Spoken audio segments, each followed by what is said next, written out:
Je donnais naissance en premier. Alors pourquoi le bébé de mon ami rampe-t-il avant le mien?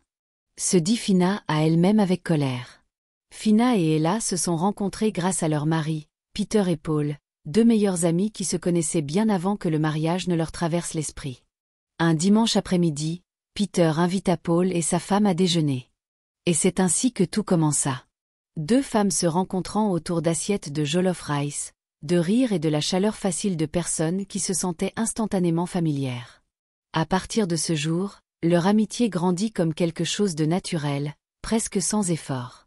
Phina était douce, discrète et gracieuse dans sa manière de se tenir. Ella était l'opposé. Vive, franche, le genre de femme qui pouvait faire rire toute une pièce sans même essayer. D'une certaine façon, leurs différences se mélangeaient parfaitement. Le calme de Phina équilibrerait le feu d'Ella, et l'audace d'Ella tirait Phina hors de sa coquille. Elles commencèrent à passer plus de temps ensemble.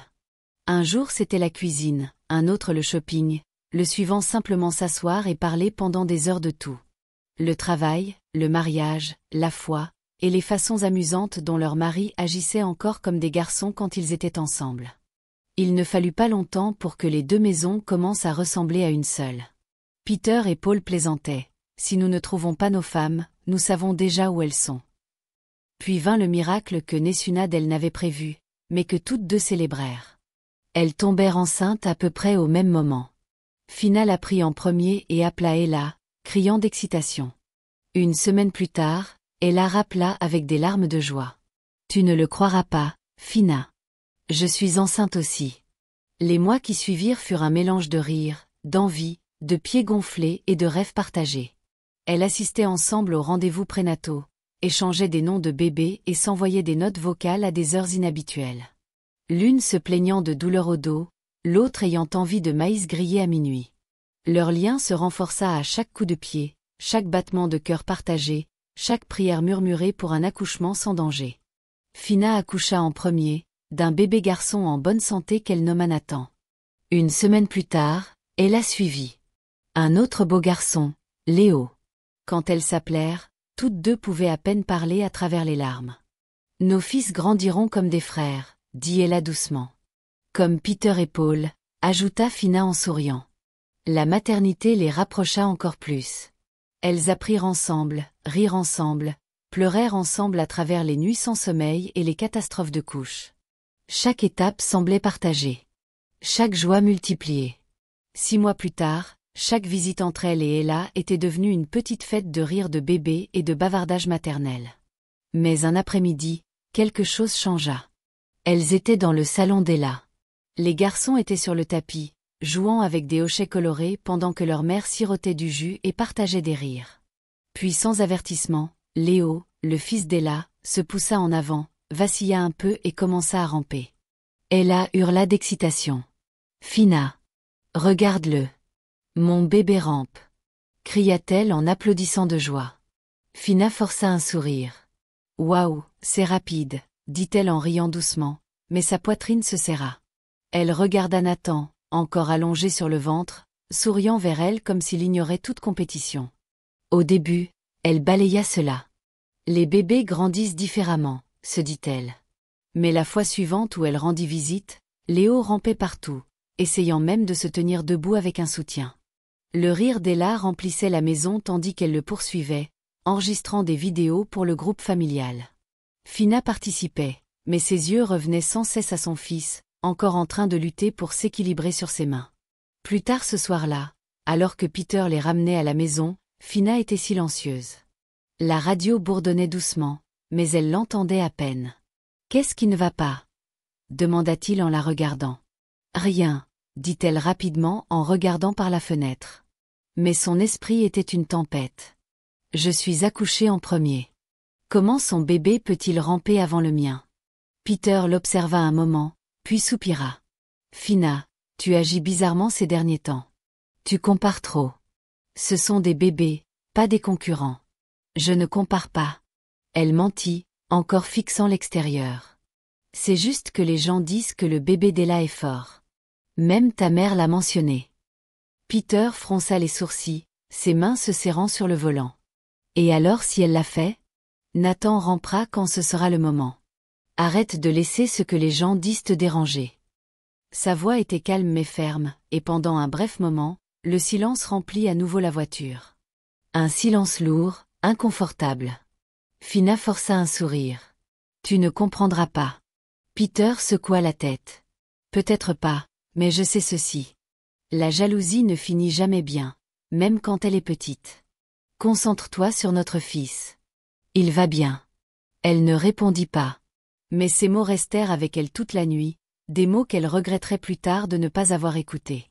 Les jours se transformèrent en semaines, et son malaise grandit. Chaque fois qu'Ella appelait pour partager une nouvelle mise à jour sur le bébé, Léo peut se hisser maintenant.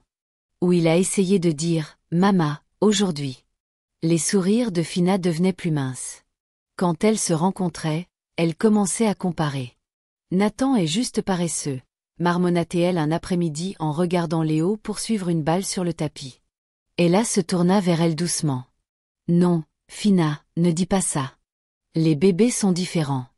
Certains marchent tôt, certains parlent en premier. Ne t'inquiète pas.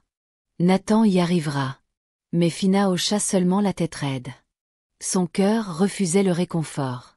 Cette nuit-là, elle pleura discrètement en allaitant son fils. Elle murmura dans sa petite oreille.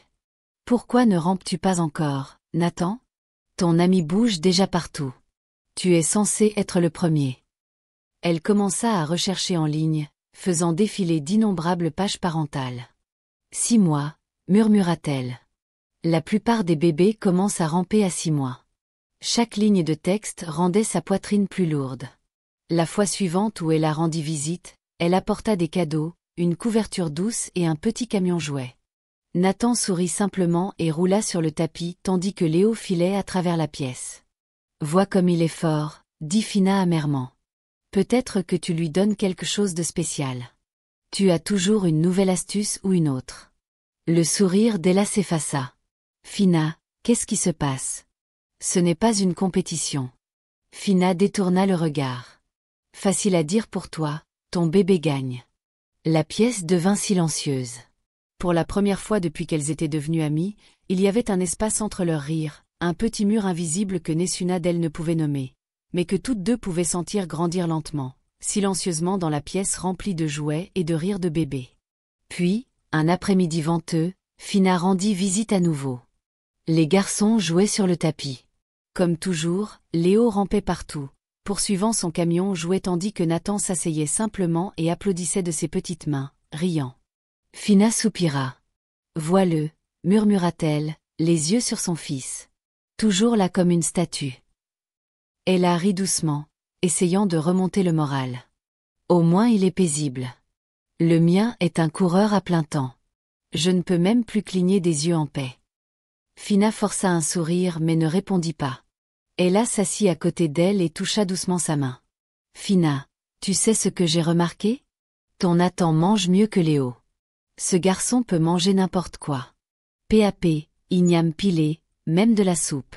Pendant ce temps, je supplie encore celui-ci de manger une demi-cuillère. » Phina la regarda, incertaine si elle devait rire ou rester offensée. « Tu dis juste ça pour me faire sentir mieux. »« Non, je suis sérieuse, » dit Ella. « Demande à Paul. Nous avons tout essayé. Jouets, chansons, même des dessins animés. Il crache juste. Parfois je pleure de frustration. » Les yeux de Phina s'adoucirent un peu. « Vraiment ? Vraiment ?» Ella hocha la tête. « Si je devais choisir entre ramper tôt ou manger bien, je prendrais ton côté. Regarde Nathan. Joue forte, yeux brillants, plein d'énergie. Léo rampe partout, mais vois comme il devient maigre. » Phina rit discrètement. « C'est vrai. Nathan peut manger pour deux. C'est quelque chose pour lequel remercier Dieu, » dit Ella en souriant. « Les bébés sont différents. Certains parlent en premier, certains marchent en premier, certains se concentrent juste sur manger et grandir. Ils ont tous leur propre temps. » Pendant un moment, la paix revint. Elles rirent, partagèrent de la purée de fruits et prirent même quelques photos de leurs garçons ensemble. Ella se tourna et sourit chaleureusement à son amie. « Vois, c'est la Phina que je connais. Ne t'inquiète pas trop, ma chère. Chaque enfant fleurit quand c'est le moment. » Phina hocha la tête, mais au fond d'elle, La douleur tranquille pulsait encore, douce, petite, mais vivante. Une semaine plus tard, Fina voyagea jusqu'à la maison de sa mère. Cela faisait un moment qu'elle n'avait pas rendu visite, et elle avait besoin de quelqu'un à qui parler, quelqu'un qui comprendrait ce qu'elle ne pouvait pas dire à Ella. Le soleil coulait déjà quand elle arriva. Sa mère, Maman Kem, était assise dans sa chaise en bois habituelle sur la véranda, épluchant des arachides. « Ma fille », dit-elle chaleureusement en la serrant dans ses bras. « Tu as l'air inquiète. Qu'est-ce que c'est ?» Fina hésita. Puis les mots jaillirent. « Maman, c'est à propos d'Ella et de son bébé. » Elle lui raconta tout. Comment Léo avait commencé à ramper avant Nathan. Comment les gens louaient l'enfant d'Ella. Comment cela la faisait se sentir petite, honteuse même. « Maman, j'ai accouché en premier. Maintenant tout le monde dit que son bébé est plus fort, plus intelligent, et ça me brise. » Sa mère écouta en silence, son visage illisible. Quand Fina finit, elle soupira profondément et dit « Ah, tu vois, mon enfant, pas chaque amie est pure. Certaines portent des esprits qui brillent plus que d'autres, mais pas toutes les lumières viennent de Dieu. » Fina fronça les sourcils. « Maman, s'il te plaît, ne parle pas comme ça. Ella a été bonne pour moi. » Maman Kem se pencha plus près. « La bonté peut cacher la méchanceté, ma fille. Tu pleures en secret pendant qu'elle se réjouit ouvertement. Ce n'est pas l'équilibre. » Elle se leva et entra dans sa petite chambre. Quand elle revint, elle tenait un petit tissu blanc noué avec du fil noir. Elle le pressa dans la paume de Fina. « Prends ceci, dit-elle calmement. La prochaine fois que tu lui rendras visite, laisse-le tomber sous le lit de son bébé. Ne dis pas un mot. Juste observe. Son enfant ne mourra pas. Non, mais sa force s'estompera. Les choses reviendront à ce qu'elles devraient être. L'équilibre restauré. » La main de Fina trembla. « Maman, ce n'est pas bien. » Les yeux de sa mère s'adoucirent. « Tu es venue ici parce que ton cœur est lourd. Parfois la paix ne vient pas en ne rien faisant. » Cette nuit-là, Fina resta éveillée à côté du lit de Nathan, fixant le petit paquet dans son sac. Les mots de sa mère résonnaient dans sa tête. Équilibre restauré. Elle imagina Léo rampant, riant, toujours en avance. Puis elle regarda son fils, dormant paisiblement, sa petite main recroquevillée en poing. Au matin, elle avait pris sa décision. Elle rendrait visite à Ella à nouveau, et cette fois elle n'irait pas les mains vides. Sa main trembla légèrement en emballant le sac à couches de Nathan. Quelque part au fond d'elle, elle murmura « Pardonne-moi, Ella, mais je veux juste que mon bébé brille aussi. » 30 minutes plus tard, elle était chez Ella. Ella était ravie de la voir. « Fina, tu ne m'as même pas dit que tu venais, » dit-elle en se précipitant pour la serrer dans ses bras. « Ah, toi et Nathan êtes toujours les bienvenus. Entre, Jara. » Fina sourit faiblement et la suivit à l'intérieur. La maison sentait la lotion pour bébé et la banane plantain frite. Léo était sur le tapis, jouant avec ses jouets, poussant des cris de rire. Il avait grandi plus grand, plus fort. Chaque son qu'il faisait pressait plus fort sur le cœur de Fina. « Vois ce garçon » dit Ella fièrement en le soulevant. « Il ne m'a pas laissé dormir la nuit dernière. Toujours en train de grimper, toujours en train de crier. » Fina rit légèrement, bien que sa gorge soit serrée. « C'est une bonne chose, » parvint-elle à dire. « Il est fort. » Pendant qu'elle bavardait, Ella s'excusa pour aller chercher du jus dans la cuisine. C'était le moment. Les mains de Fina tremblèrent en fouillant dans son sac.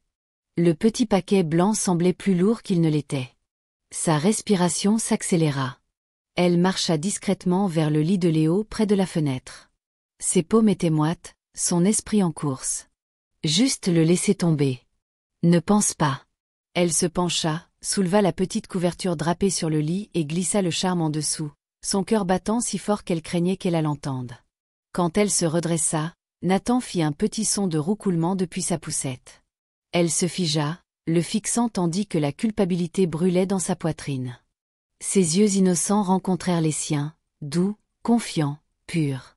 Ella revint avec 2 verres. « Tiens, ma sœur, tu dois être fatiguée du voyage. » Fina força un sourire, sa main tremblant en prenant le verre. « Merci. » Elles parlèrent encore 1 heure de nourriture pour bébé, de couches, d'horaire de sommeil, tout ce qui était ordinaire. Quand Fina se leva enfin pour partir, Ella la serra fort. Tu m'as manqué, Fina. Tu es ma personne. Les yeux de Fina piquèrent.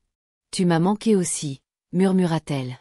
Mais en quittant la maison minutes plus tard, elle ne se sentait pas victorieuse, seulement vide. Le soleil dehors brûlait trop fort, la rue trop calme. Elle jeta un œil à son fils endormi et marmonna sous son souffle. « Pardonne-moi, Nathan. Pardonne à ta mère. » Cette nuit-là, l'air dans la maison d'Ella était différent. Elle ne pouvait pas le nommer, mais il était là, une immobilité qui n'appartenait pas. Léo, qui riait habituellement jusqu'à s'endormir, commença à gémir doucement dans son lit. Au début, Ella pensa que c'était la fin. Elle réchauffa son lait et chanta la berceuse qu'il aimait, mais il tourna le visage, ses petits poings se serrant. « Léo, qu'est-ce qui ne va pas, bébé ?» murmura-t-elle en caressant ses cheveux. Il ne s'arrêta pas de pleurer. Le son devint faible, pas fort comme avant, mais fin, fatigué, presque effrayé. Paul se tourna dans le lit. « Peut-être qu'il fait ses dents, marmonna-t-il. « Je ne pense pas, murmura Ella en soulevant l'enfant dans ses bras. Son corps était plus chaud que d'habitude, sa peau moite. Elle pressa sa joue contre son front. « Tu brûles. » Elle essaya de le calmer, le berçant doucement, fredonnant sa mélodie préférée, mais le cri de Léo se brisa en halètements courts. Puis, soudain, silence. Il s'affala contre sa poitrine, les yeux mi-ouverts, respiration superficielle. Ils se précipitèrent à l'hôpital cette nuit-là, conduisant à travers les rues vides avec les phares coupant l'obscurité. Le docteur fit des examens rapides, puis dit les mots qu'aucune mère ne veut entendre. Ses signes vitaux sont faibles. Nous ferons de notre mieux. Au matin, Léo était encore en vie, mais quelque chose avait changé. Il ne donnait plus de coups de pied quand elle chatouillait ses pieds. Il ne tendait plus la main vers son visage. Ses yeux semblaient distants, comme s'il était là et pas là. Le docteur appela cela une régression infantile soudaine. Ils firent des tests, mais rien ne montra. Parfois les bébés ralentissent, dit-il doucement. Donnez-lui du temps. Mais Ella connaissait son fils. Ce n'était pas une phase. C'était comme si quelque chose avait été drainé de lui du jour au lendemain. Puis elle décida d'appeler Fina. Fina hésita avant de répondre. Ella, bonjour. La voix de son amie se brisa à l'autre bout. Fina, c'est Léo. Quelque chose ne va pas avec lui. Fina s'assit instantanément, son estomac se nouant. Quoi? Que veux-tu dire quelque chose ne va pas? Il est tombé malade la nuit dernière, sanglota Ella. Il respirait si vite et nous l'avons emmené à l'hôpital. Ils ont dit que sa force a juste chuté soudainement. Oh, Fina, j'ai si peur. Pendant quelques secondes, Fina ne put parler. Sa bouche s'assécha, son cœur battant de culpabilité et de terreur. Ça a marché. La pensée flasha dans son esprit comme un éclair, tranchante et honteuse. Puis elle trouva sa voix. Ella, ne pleure pas. S'il te plaît, j'arrive tout de suite. Dis-moi juste où tu es. Elle ne se lava même pas correctement. Elle enfila une robe, attacha ses cheveux et porta Nathan. Quand elle arriva, elle trouva Ella assise sur le banc de l'hôpital, les yeux rouges, le visage pâle, son pagne attaché négligemment. Léo dormait sur le lit, des tubes connectés à sa petite main. Il semblait plus petit qu'avant, fragile comme une bougie sur le point de s'éteindre. Jésus, murmura Fina, sa main volant à sa bouche. Ella. Ella se leva tremblante et tomba dans ses bras. Fina, je ne comprends pas. Il allait bien hier, riant, jouant. Puis la nuit, tout a changé. Le docteur a dit qu'ils ne savent même pas ce qui ne va pas. Fina la serra fort, son menton tremblant. Ça va, ma sœur. Il ira bien. S'il te plaît, ne pleure pas. Sa voix craqua sous le poids de sa culpabilité. Elle pouvait sentir le corps d'Ella trembler contre le sien, le son de ses sanglots silencieux tranchant son cœur. Elles restèrent assises comme cela pendant des heures. Fina refusa de quitter son côté. Elle tint la petite main de Léo, essuya les larmes d'Ella et pria même avec elle. Chaque amen brûlait sa langue. 3 semaines plus tard, l'hôpital les libéra enfin. L'air ce matin-là était lumineux et doux, mais rien dans le cœur d'Ella ne se sentait léger. Elle porta Léo dans ses bras, sa tête reposant faiblement contre sa poitrine. Le garçon qui rampait autrefois autour du salon avec un rire sans fin fixait maintenant dans le vide, à peine capable de lever les mains. C'était comme si la vie avait appuyé sur un bouton de réinitialisation. Quand ils rentrèrent à la maison, Paul essaya de rester fort. Il déballa les affaires de Léo, arrangea le lit et força un sourire. « Il ira bien, dit-il. Nous devons juste continuer à prier. » Mais même lui évitait les yeux de sa femme. Le silence entre eux était lourd. Ella s'assit sur le tapis avec Léo, tenant un de ses vieux jouets, le même hochet rouge qu'il adorait. Elle le secoua doucement. « Léo, regarde, c'est ton jouet. » Il cligna une fois des yeux, puis se détourna. Pas d'excitation, pas d'étincelle, juste du calme. Des larmes remplirent ses yeux. « Mon bébé, qu'est-ce qui t'est arrivé ?» murmura-t-elle, mais pas de réponse. Plus tard ce jour-là, Fina vint rendre visite. Elle avait apporté de la nourriture, des fruits et un sac de lingettes pour bébé. Son sourire était doux, sa voix basse. « Je suis venue dès que j'ai entendu que vous étiez à la maison, » dit-elle. Ella la serra dans ses bras, pleurant à nouveau. « Fina, je ne sais pas quoi faire. C'est comme si je lui avais donné naissance à nouveau. Il ne peut même plus s'asseoir tout seul. » La gorge de Fina se serra. « Ne parle pas comme ça. Peut-être que c'est juste de la faiblesse due à la maladie. Il rebondira. Tu verras. » Ella secoua la tête. « Non, Fina. Même le docteur a dit que c'est étrange. C'est comme s'il avait perdu tout ce qu'il avait appris. Il fixe juste. » Mon Léo riait de tout. Maintenant il dort juste et fixe. Fina s'assit à côté d'elle et posa une main sur l'épaule de son amie. « Tu as besoin de te reposer aussi. Tu as traversé beaucoup. Je ne peux pas me reposer quand mon enfant est comme ça, » murmura Ella. « Tu sais ce qui est drôle ? Nathan était le calme. Maintenant quand je le vois, il rampe partout, souriant. Je suis heureuse pour toi.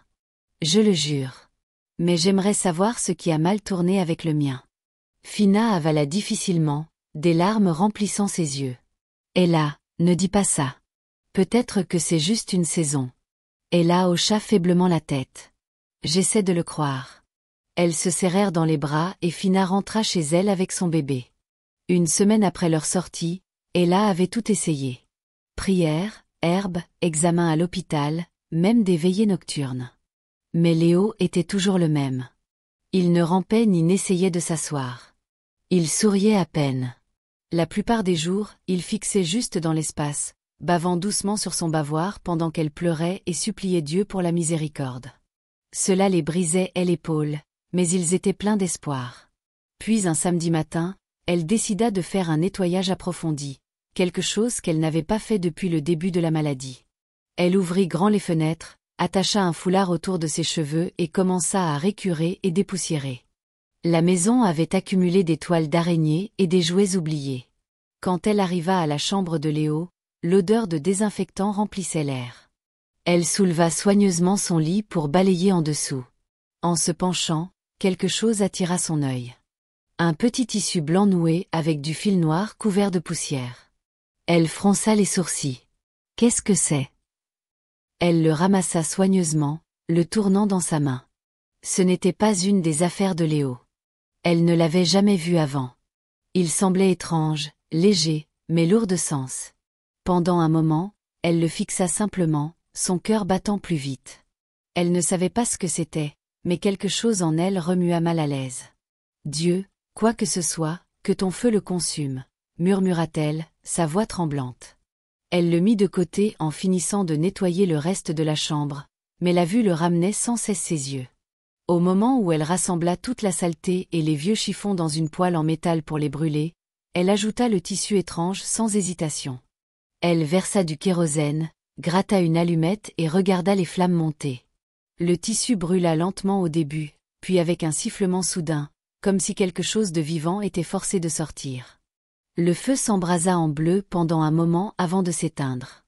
Ella recula surprise, murmurant une autre prière. « Quel que soit le mal que c'était, il ne restera jamais dans ma maison. Amen. » Cette nuit-là, la maison se sentait plus légère. L'air sentait à nouveau propre pour la première fois en semaine. Léo dormit sans gémir. Sa respiration était calme, paisible. Ella ne remarqua pas le faible mouvement dans ses doigts en le couvrant de sa couverture. Mais le ciel oui. Quelque chose avait commencé à changer tranquillement, lentement, défaisant ce qui avait été fait en secret. Le matin se leva avec une immobilité étrange dans la maison de Phina. L'air semblait plus lourd que d'habitude, comme si quelque chose d'invisible s'était posé sur les murs. Nathan avait dormi paisiblement toute la nuit, mais quand Phina se pencha pour vérifier sur lui à l'aube, son estomac se noua. Sa peau était froide. Pas glaciale, juste mauvaise. Elle frotta ses petits bras. « Nathan, mon bébé. » Il ne bougea pas. Son cœur sauta. Puis soudain il laissa échapper un cri doux, mince, faible, presque comme un soupir. Ses yeux papillonnèrent à moitié ouverts, sans focus. « Peter !» hurla-t-elle. Son mari arriva en courant de la salle de bain, serviette autour de la taille. « Qu'est-ce qui s'est passé ?»« Je ne sais pas. Il ne répond pas bien. Il est trop faible. » Ils se précipitèrent à la voiture. Pendant le trajet à l'hôpital, le corps de Nathan tressaillit. Ses doigts se recroquevillèrent vers l'intérieur et ses lèvres tremblèrent. Le cœur de Phina battait fort en le tenant prêt. « Dieu, s'il te plaît, murmura-t-elle à travers les larmes. Il allait bien hier. Ne laisse rien lui arriver à mon bébé. À l'hôpital, les infirmières le prirent immédiatement. Les machines bipaient, les moniteurs clignotaient, et une infirmière cria pour le docteur. Peter marchait de long en large, mais Phina resta immobile, engourdie. Le monde semblait étouffé. Les sons des pas, les voix du docteur, tout distant. Après ce qui sembla une éternité, le docteur sortit. « Madame, l'état de votre bébé est critique. Nous essayons tout, mais son système s'éteint trop vite. A-t-il ingéré quelque chose d'étrange ?» Phina secoua la tête, ses lèvres tremblantes. « Rien. Il a juste dormi. » Le docteur disparut à nouveau à l'intérieur. Phina s'effondra dans la chaise, tout son corps tremblant. Elle pressa ses paumes contre ses oreilles, essayant d'étouffer les cris venant de la salle. Mais elle connaissait ce cri. C'était celui de Nathan, son bébé. Son esprit tournoyait follement. Pourquoi lui? Que ai-je fait de mal? Et puis une pensée, non invitée, cruelle, rampa dans son esprit. Pourrait-il s'agir de la chose que maman m'a donnée? Sa respiration se bloqua. Elle sentit son estomac se tordre d'horreur. Non, non, non, Dieu, s'il te plaît, murmura-t-elle. Je ne voulais pas ça. Je voulais juste que mon bébé grandisse. Je ne voulais pas de mal. Les cris derrière le rideau devinrent faibles. La voix de l'infirmière suivit, urgente, puis calme. Quand le docteur sortit enfin à nouveau, son visage dit tout avant qu'il ne puisse dire le mot. Il est mort. Les genoux de Phina fléchirent. Elle s'effondra sur le sol froid, hurlant, sa voix rauque et brisée. Peter la serra fort tandis qu'ils sanglotaient ensemble. La même chose qu'elle avait libérée en secret avait trouvé son chemin de retour. Et cette fois, elle ne s'arrêta pas à l'équilibre. Elle vint pour son sang, son âme, son enfant. Des heures plus tard, son visage gonflé de larmes. Elle tendit la main vers son téléphone avec des mains tremblantes et appela Ella. Sa voix était à peine un murmure. « Ella, il est parti. » Ella se figea à l'autre bout. « Que veux-tu dire parti? »« Phina, qu'est-ce qui s'est passé? »« Mon bébé. » Phina sanglota. « Nathan, il est mort. » Ella ne put même pas raccrocher avant de se précipiter dehors. Minutes plus tard, elle arriva à l'hôpital essoufflée et pleurant. Elle courut droit vers son amie, tombant à genoux. « Phina » cria-t-elle en attrapant ses épaules. « J'ai entendu pour Nathan. Mon Dieu, Phina, je suis tellement désolée. » Phina leva lentement les yeux, ses yeux vides et creux. « Il est parti, Ella, murmura-t-elle. Mon bébé est parti. » Ella pleura plus fort. « Dieu te réconfortera, ma sœur. S'il te plaît, lève-toi. S'il te plaît. » Elle essaya de la soulever, mais Phina ne bougea pas. Son corps tremblait, ses lèvres frémissantes comme si les mots qui luttaient pour sortir l'étouffaient. Puis d'un coup, Phina se brisa. Elle tomba en avant, s'accrochant aux jambes d'Ella, hurlant d'un endroit plus profond que la douleur elle-même. « C'est ma faute » hurla-t-elle. « Tout est de ma faute. » Le couloir devint silencieux. Même Peter, debout Nirby avec les yeux rouges, se figea. Ella cligna des yeux. Quoi? Que dis-tu? La voix de Phina craqua en parlant, sa confession jaillissant comme une inondation. Elle ne pouvait plus retenir. J'ai fait quelque chose de terrible. Elle haleta, s'accrochant à sa poitrine. Cette fois où Léo est tombé malade. C'était moi. Je suis la raison pour laquelle il est devenu comme ça. Le visage d'Ella se tordit de confusion. Phina, de quoi parles-tu? Phina secoua violemment la tête, des larmes coulant sur ses joues. Ma mère. Elle m'a donné quelque chose. Elle a dit que ça rendrait Nathan fort, que ça équilibrerait les choses. J'étais jalouse, Ella. J'ai vu ton fils ramper et le mien ne pouvait pas. J'ai perdu la tête. Je l'ai mis sous le lit de Léo. Je jure que je ne voulais pas lui faire de mal. Les mots résonnèrent dans le corridor. Les infirmières s'arrêtèrent.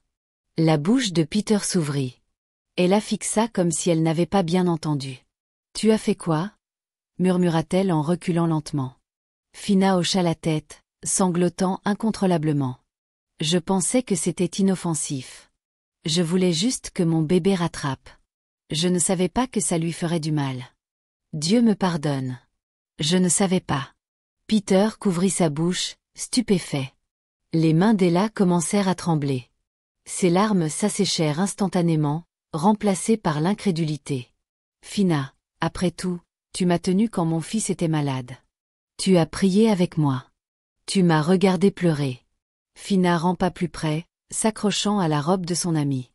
S'il te plaît, Ella, j'ai perdu le mien. Je paie pour ça. S'il te plaît, pardonne-moi. Mais Ella ne pouvait pas bouger. Elle fixa simplement en bas vers elle, la femme qu'elle avait aimée comme une sœur, maintenant à genoux devant elle dans les cendres de sa propre création. Le couloir se remplit de sanglots, mais aucun plus fort que le son de deux cœurs de mère se brisant. L'un de perte, l'autre de culpabilité, trop lourde pour jamais être lavée propre. Ce même jour, ils enterrèrent Nathan. L'enterrement était petit, mais lourd, le genre qui laissait l'air trop calme. Le cercueil du bébé semblait bien trop petit pour le chagrin qu'il portait. Phina s'assit à côté comme une statue, ses yeux vides, son corps tremblant à chaque prière passant. Peter se tenait à part, son visage dur, les veines de son cou visibles alors qu'il essayait et échouait à retenir les larmes. Quand le pasteur dit « Cendre aux cendres », Phina laissa échapper un hurlement qui fit taire tout le monde. « Mon bébé, Nathan, reviens-moi », hurla-t-elle en s'accrochant à l'air. Mais Peter ne la toucha pas. Il ne murmura pas de réconfort. Il la fixa simplement avec un regard qu'elle n'avait jamais vu avant. Un qui mélangeait douleur, dégoût et incrédulité. Plus tard cette nuit-là, après que tout le monde fut parti, il s'assit dans leur salon tandis que Phina s'agenouillait devant lui, les yeux gonflés, la voix rauque de pleurs. « Peter, s'il te plaît, » murmura-t-elle. « Je sais que j'ai mal fait. J'étais stupide, jalouse, aveugle, mais je ne voulais pas que ça arrive. » La mâchoire de Peter se serra. « Tu as mis quelque chose sous le lit du bébé d'une autre femme, Phina. Tu as maudit un enfant. Tu as tué le nôtre. Quel genre de cœur fait ça? » Elle tendit la main vers sa jambe, mais il se leva brusquement. « Ne me touche pas. Ne prononce pas mon nom. » Des larmes coulaient sur son visage. « Peter, s'il te plaît, ne me quitte pas. J'ai déjà tout perdu. » Il secoua lentement la tête. « Non, Phina. Tu as choisi ça. Toi et ta mère avez apporté le mal dans cette maison. Tu as enterré notre fils de tes propres mains. Je ne peux pas vivre avec toi. Je ne peux même pas te regarder. » Elle s'effondra sur le sol, sanglotant, mais sa décision était déjà scellée. Le matin suivant, il emballa ses affaires dans le coffre de la voiture. Elle s'accrocha à la petite couverture de Nathan, pleurant incontrôlablement tout le chemin jusqu'à la maison de sa mère. Quand ils arrivèrent, Peter ne sortit pas. Il ouvrit la porte, sa voix froide et finale. « Entre. Dis à ta mère ce que ta jalousie a fait. Mon mariage avec toi est fini. » Puis il partit, la laissant agenouillée dans la poussière rouge, criant son nom jusqu'à ce que sa voix se brise. Pendant ce temps, dans la maison d'Ella, une nouvelle paix se déroulait. Léo avait commencé à changer. Lentement, miraculeusement, ses yeux étaient plus brillants. Ses mains bougeaient à nouveau. Un matin, Alors qu'Ella pliait ses vêtements, elle leva les yeux pour le voir se pousser sur ses genoux. « Paul, viens voir. » « Il rampe » cria-t-elle, des larmes de joie remplissant ses yeux. Leur fils était revenu à la vie. Mais ils ne parlèrent plus jamais à Phina. Son numéro fut bloqué. Ses visites ignorées. Le lien qui semblait autrefois indestructible avait été brisé pour toujours. Et tandis que la maison d'Ella se remplissait à nouveau de rire, le monde de Phina devint silencieux, hanté par l'écho de ses propres choix et par le lit vide qui ne tiendrait plus jamais son enfant. Morale. La jalousie est un feu tranquille qui brûle d'abord son propriétaire. L'envie de Phina commença comme une petite pensée, une comparaison inoffensive, mais elle grandit en destruction qui consuma tout ce qu'elle aimait. En essayant d'abaisser une autre, elle enterra sa propre joie. La vraie amitié prospère sur la gratitude, pas la compétition. Chaque bénédiction a sa saison. Et quand nous laissons l'amertume remplacer la patience, nous échangeons la paix contre la douleur. Peu importe à quel point la vie semble désespérée, n'invite jamais les ténèbres à résoudre ce que seule la lumière peut guérir. Certaines actions ne peuvent être défaites, et certaines pertes comme celle de Phina nous rappellent que l'envie n'élève pas, elle détruit. Merci d'avoir regardé. N'oubliez pas de liker, commenter et vous abonner.